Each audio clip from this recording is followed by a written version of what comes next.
बिस्मिल्लाहिर्रहमानिर्रहीम अस्सलाम वालेकुम viewers, welcome back to the Python boot camp. Functions हमारा आज का टॉपिक है और फंक्शंस को हमने देखना है कि ये क्या होते हैं डिटेल में। इससे पहले हमने इसके बारे में थोड़ी सी डिस्कशंस की थी। मेथड्स में, फंक्शंस में हमने देखा कि मेथड्स एक ऐसे और फंक्शंस तैयार कोड होते हैं कि जो आप जब नाम लिखते हो तो वो आपको काम करके दे देते हैं। लास्ट सेशन में हमने मेथड्स के ऊपर बात की, लेकिन वो मेथड्स जो थे वो हम जो पाइथन के अपने मेथड्स थे वो हम यूज़ कर रहे थे किसी भी ऑब्जेक्ट के ऊपर। हमने जब अपने मेथड्स बनाने होंगे वो हम ऑब्जेक्ट ओरिएंटेड प्रोग्रामिंग में देखेंगे। फंक्शंस की जहाँ तक बात है, फंक्शंस भी हमने कुछ देखे, हमने इस्तेमाल किए पाइथन के। इस टॉपिक का मकसद ये है कि आप अपने फंक्शंस बनाना जान जाएं। मिसाल के तौर पर अगर आपका एक बड़ा कोड है पाइथन प्रोग्रामिंग का और आप ये समझते हैं कि एक ऐसा कोड है उसमें एडिशन है, वो एडिशन आपने 100 जगहों पर करनी है। अब एक तरीका तो ये है कि 100 टाइम्स आप एडिशन करो। एक दूसरा तरीका ये है कि एडिशन का कोड एक ही बार लिख लो और फिर जिस जगह पर कोडिंग की जिस जगह पर आपको ऐड करने की ज़रूरत पड़ रही है, आप जस्ट उस लिखे गए कोड को इस्तेमाल में लाओ और अपना काम करवा दो। ये कैसे होगा? ये फंक्शंस के थ्रू होगा, ताकि आप जो कोड आपने लिखा है उसको रीयूज़ कर लें। ठीक है, कोड की रीयूजिबिलिटी के लिए फंक्शंस बनाए जाते हैं। या अगर कोई पूछ लेता है हमें फंक्शन की ज़रूरत क्यों पड़ती है, ताकि हम कोड को रीयूज़ कर सकें, हमें बार बार लिखने की ज़रूरत ना पड़े। एक ऐसा ब्लॉक बना लें फंक्शन का, कोड का, ताकि आप उसको बार बार इस्तेमाल में ला सकें। और यही बात यहाँ पर लिखी गई है कि ये जो रिपीटेबल कोड होता है जो कि आप बार बार लिखते हैं, ये एक अच्छे प्रोग्रामर की निशानी होती है। और फंक्शंस का मकसद ये होता है कि आप ऐसे कोड बना लो ताकि आपको वो कोड बार बार इस्तेमाल में जब आप उनको लाओ तो आपको लिखने की ज़रूरत ना पड़े, आप जस्ट उनको इस्तेमाल में ले आओ। ठीक है, रीराइट करने की ज़रूरत ना पड़े, लिखने की ज़रूरत ना पड़े। तो ये कैसे होगा? आज सिर्फ हमने देखना है कि फंक्शंस अपने हम अगर डिफ़ाइन करना चाहें तो कैसे कर सकते हैं। मिसाल के तौर पर अगर आपको अपने प्रोग्राम के अंदर 100 जगहों पर प्रिंट हेलो करवाना है, अब एक तरीका तो ये है कि आप प्रिंट हेलो कर लो, लिख लो, 100 जगहों पर आपको ये कोड लिखना पड़ेगा। दूसरा तरीका ये है कि आप अपना एक फ़ंक्शन बना लें, जो फंक्शन क्या कर रहा हो वो वही काम करेगा, यानी कि हेलो को प्रिंट करके दे रहा होगा, लेकिन आप वो एक ही बार कोड कर लोगे।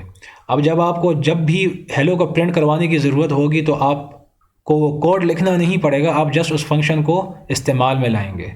अब ये कैसे होगा? उसके लिए ज़रूरी है कि पहले आप फंक्शन को बना लो, डिफ़ाइन करें।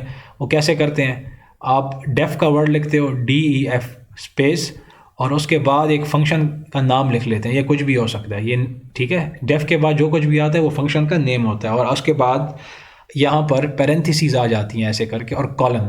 जब आप कॉलन करते हो, एंटर करते हो, तो यहाँ पर इंडेंटेशन हो जाती है। ये चीज़ हमने पढ़ी है, इंडेंटेशन क्या होती है। और वहाँ पर फिर आप अपना कोड लिख लेते हैं। अब क्योंकि मुझे तो सिर्फ एक ही फंक्शन बनाना है कि जो ये करे कि आपको हेलो प्रिंट करके दे, तो यहाँ पर मैंने इसको कोड करके दे दिया।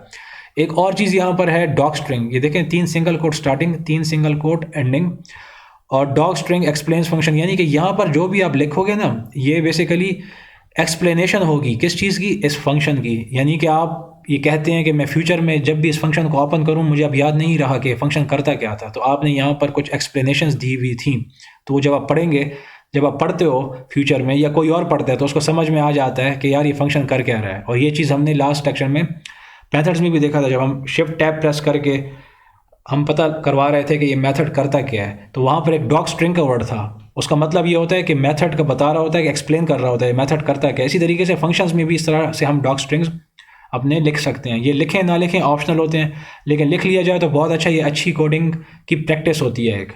अब ये कोड तो, ये फंक्शन तो आपने बना लिया, अब इसको इस्तेमाल में कैसे लाना है? मैं एक प्रोग्रामिंग में मुझे कहीं पर जाकर इस हेलो को प्रिंट करवाना है, ठीक है। ये चीज़ें हम प्रैक्टिकली नेक्स्ट सेक्शन में देखेंगे, लेकिन अब मुझे प्रिंट हेलो करना है, तो मैं प्रिंट हेलो नहीं लिखूंगा, मैं इस फंक्शन को कॉल करूंगा। याद रखें, मैं वर्ड यूज़ कर रहा हूँ, कॉल करूंगा। इस फंक्शन को कॉल करूंगा। कॉल का मतलब क्या होता है कि मैं इस फंक्शन का नाम लिख लूँगा।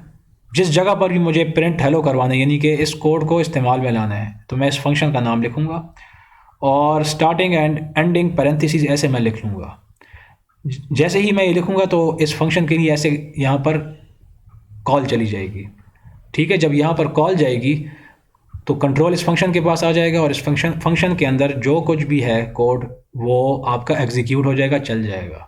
और अगर आपने 100 जगहों पर, 1000 जगहों पर इस फंक्शन के कोड को एग्जीक्यूट करवाना है, तो आपको प्रिंट हेलो लिखने की ज़रूरत नहीं है। आप जस्ट इस फंक्शन का नाम लिखेंगे, इस तरह पैरेंथेसिस लगाओगे और आपका कंट्रोल यहाँ जाएगा और ये ऑटोमेटिकली ये चीज़ आपकी चलती रहेगी। आप जस्ट कॉल कर रहे हैं, आप फंक्शन कॉल कर रहे हैं और उससे अपना काम ले रहे हैं, और वहाँ पर ये चीज़ जो भी कोड है इस वक्त तो जस्ट एक ही कोड है, प्रिंट हेलो ये और है, तो हेलो हो प्रिंट हो जाएगा, या कोई और कोड है तो वो आपका चल जाएगा। तो आज के लिए इतना ही था, जस्ट आपको बताना था कि फंक्शंस को डिफ़ाइन कैसे करते हैं, डॉक स्ट्रिंग क्या होता है और फंक्शन की कॉलिंग क्या होती है। ये तमाम चीज़ें हम दोबारा से भी देखेंगे, कुछ और एग्जांपल्स भी देखेंगे अपने आने वाले सेशंस के अंदर, और बड़ी डिटेल में हम मुख्तलिफ कॉन्सेप्ट्स को फंक्शंस के समझने की कोशिश करेंगे। I will see you in the next class. Thank you very much.